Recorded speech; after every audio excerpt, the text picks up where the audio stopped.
Donald Trump wants people to believe that he's the reason the Epstein files are being released, that he championed transparency, and that the House and Senate acted only because he instructed them to. That's not the case.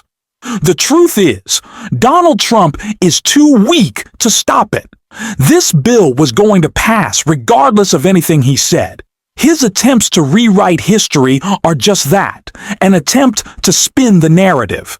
He is panicked, terrified, and still trying to block the files, and the video of him losing his composure is all the evidence you need that he's worried about Epstein. Carolyn Leavitt had to respond to it and immediately faltered. We'll dive into all of that. But first, if you could leave a like on this video and subscribe to the channel if you haven't already, it really helps support our work. Now, before we get to Leavitt faltering over this video, let's start with Lawrence O'Donnell's sharp analysis of what happened last night in this clip.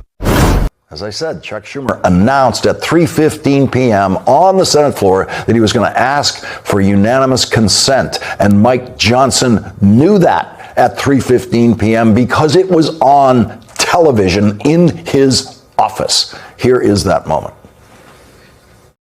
Later today, I will ask unanimous consent for the Senate to hold a vote to pass the House Epstein bill. The entire Congress knew that as soon as Chuck Schumer said it. But now, Mike Johnson has decided he has to lie his way out of his humiliation of having told his members that the Republican leader of the Senate would absolutely amend the bill after they voted for it. Here is the pathetically humiliated, lying Speaker of the House. Any reaction to Leader Thune, you seeing the bill without adding amendments or changing it? I am deeply disappointed in this outcome. I think I've been at the state dinner. I don't know. I was just told that Chuck Schumer rushed it to the floor and put it out there preemptively. It needed amendments. I just spoke to the president about that. We'll see what happens. So do you think he may veto it? You say you spoke to the president? I'm not saying that. Is he supportive of it in its current form? We both have concerns about it, so we'll see. I was standing there with the Crown Prince. We couldn't talk. Every member of Congress who didn't know it already knows now that Mike Johnson has no idea what he's talking about when he tells them what's going to happen next in legislation. He is a liar or a fool to have suggested that the Senate would amend the bill, and all of his members know that now. It is impossible for a Speaker of the House to achieve a more complete legislative and strategic humiliation than Mike Johnson achieved today, and it is impossible for a president to lose every vote of every senator in his party in the United States Senate on a vote that is entirely about that president himself and his own personal history and friendship with a sex trafficker and rapist of children. Donald Trump's dictatorship over Republicans in Congress is coming apart. The Epstein files have finally broken Donald Trump's dictatorial grip on the House and on the Senate, and that is why the coverage on this program has been focused on the Epstein files this year, because it seemed like it could be the thing that finally broke the dictatorial grip, and has finally done exactly that tonight. What happens next to the dictator's grip is unknown, but remember, just a week ago, it was unimaginable that there would be a unanimous vote in the United States Senate against Donald Trump to release the Epstein files. But that is where we are tonight. Lawrence O'Donnell is hitting the point hard, and it's on us to make sure MAGA doesn't get to rewrite the history of the Epstein files. Mike Johnson is acting like he supported this all along, but we know exactly which Republicans voted yes yesterday. Where were they when the discharge petition was being signed? If they truly cared about releasing these files, they would have advocated for it from the start.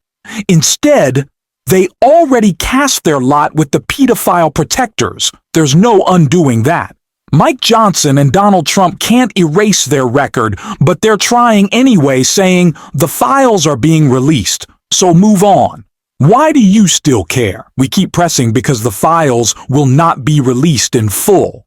And if anyone thinks Donald Trump was genuinely okay with the release, just watch the viral video showing his panic and Carolyn Leavitt's response. It says it all. If there's nothing incriminating in the file, sir, why not quiet. White House defends Trump calling a reporter piggy have to be able to take it. The White House on Tuesday defended Donald Trump for calling a reporter piggy on board Air Force One over the weekend after the journalist asked a pointed question about Trump's relationship with Jeffrey Epstein. On Friday, Trump told Bloomberg White House correspondent Catherine Lucy, "Quiet, quiet piggy," as she pressed him on the Epstein files. The full video of the exchange was released on Monday. MS Now's senior White House correspondent Von Hilliard reported that the White House released a statement on the exchange as the video went viral on social media. This reporter behaved in an inappropriate and unprofessional way towards her colleagues on the plane. "If you're going to give it, you have to be able to take it," said the White House.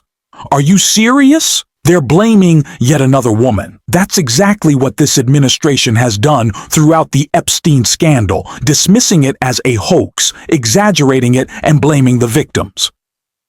Survivors have spoken extensively about their disgust with Donald Trump, who exploited their stories for his campaign and then abandoned them. But that is exactly what Trump does. Carolyn Leavitt is scrambling to defend him because she knows the truth. Trump panicked over Epstein.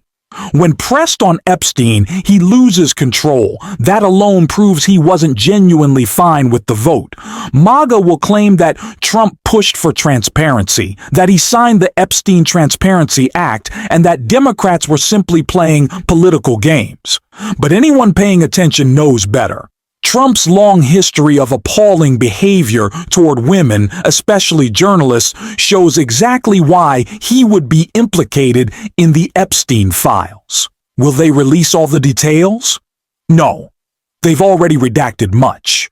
It's on us to keep demanding transparency. Pam Bondi will almost certainly delay as long as possible, citing national security concerns. She has 30 days to compile everything, and you can bet she'll use every second. That's why we need voices like Rowana pushing relentlessly for accountability. Co-equal branch of Congress, a co-equal branch of government, and that when we stand up, it turns out that we don't have to cave to Donald Trump. Donald Trump will cave to Congress. And I hope this is really the lesson that Republicans learn, that they can pierce Trump's intimidation and they can still survive politically.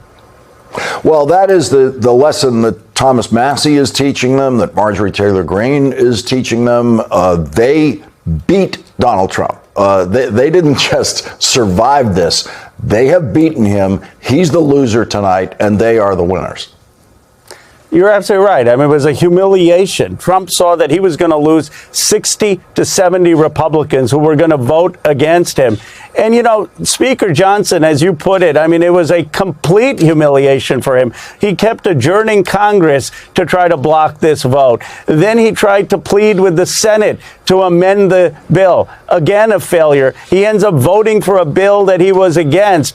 Today is a day, because of the survivors, that we can say is the beginning of the end of the Trump presidency. I really believe that, because Trump's whole tactic is fear. Get people to comply, thinking he's all powerful. But this is a Wizard of Oz moment. People stood up to him, they won, and they realized that they have support from people in their own party. It was incredible. And I remember being on your program where you said if you got big numbers, then the Senate would move. And you're an expert of the Senate, so I took heart with that. But you turned out to be right. Look look, what happened is that Donald Trump figured out that it would have been a huge embarrassment for him to be opposed to this. And I think the Republican senators realized that they don't want to be the ones defending the Epstein class. They don't want to be the ones defending rich and powerful men who have abused and raped these young girls who were telling their stories. And so I appreciate Senator Schumer bringing this and getting the unanimous consent. It's going to go to the president's desk. But I just wanted to say, Lawrence, your role in this cannot be underestimated, because if we did not have that press conference at the Capitol, we would not have had the momentum to pass this in the House of Representatives. And the only reason we had this, and I've said this many times before, and I'll keep saying it, is because your team had Bradley Edwards on, and he was the link that got us those survivors, that had us subpoena the Epstein estate, but that had those survivors come to the Capitol. And they really deserve the credit. They deserve the credit for this. They should be there at the signing whenever the president signs it. And they deserve the credit for helping bring the Congress together on an issue and giving the Congress spine to remember that we're Article 1 of the Constitution. This is not a moment to let the Epstein story fade. It's a moment to push even harder for transparency and accountability around the entire cover-up. And it's important to stress that this didn't begin in the last few months. The efforts to shield powerful people from scrutiny started long before Donald Trump became president. But questions about secrecy and protection continued during his presidency as well. While Trump was in office, cold and all, just like Lawrence O'Donnell joked about, individuals who had been close to Epstein, including people involved in key decisions surrounding him, continued to appear in Trump's orbit. That's why we still need full clarity about what happened, and whether any part of that broader pattern contributed to the failures that ultimately ended with Epstein's death. We'll keep covering all of this on this show. If you want to support the work, you can hit the subscribe button and leave a like on this video. And if you made it to the end, drop a blue heart in the comments. And until next time, I will see you soon.